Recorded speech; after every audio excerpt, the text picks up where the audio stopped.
नमस्कार, मी अरुण आणि आपण पाहत आहात 7 स्टार न्यूज। पुण्यातील समाधान चौकात सिटी पोस्ट ऑफिस परिसरात रस्त्यावर मोठा खड्डा पडला आणि त्या खड्ड्यात पुणे महापालिकेचा टेम्पो कोसळला। सुदैवाने यामध्ये कोणतीही जीवितहानी झालेली नाहीये। घटनेची माहिती मिळताच अग्निशमन दलाचे जवान घटनास्थळी दाखल झाले। टेम्पोमध्ये अडकलेल्या लोकांना बाहेर काढण्यासाठी आणि परिसर सुरक्षित करण्यासाठी अग्निशमन विभागाचे 20 कर्मचारी आणि पोलीस अधिकारी घटनास्थळी पोहोचले। मिळालेल्या माहितीनुसार लक्ष्मी रोडवरील सिटी पोस्ट ऑफिस समोरील रस्त्याचा काही भाग खचला आणि त्यात एक टेम्पो पलटी झाला। या भागात सांडपाणी वाहण्याबाबत तक्रारी मिळाल्या होत्या। महापालिकेकडून दुरुस्तीचे काम सुरू असताना शुक्रवारी दुपारी 4 वाजण्याच्या सुमारास नाले सफाईच्या कामासाठी पुणे महापालिकेचा टेम्पो पोस्ट ऑफिसमध्ये पोहोचला होता। त्यानंतर ही घटना घडली।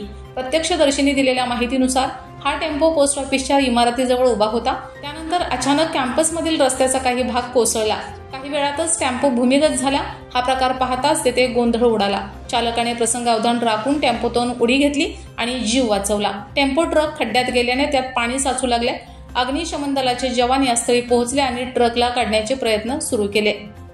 Bureau report 7 star news.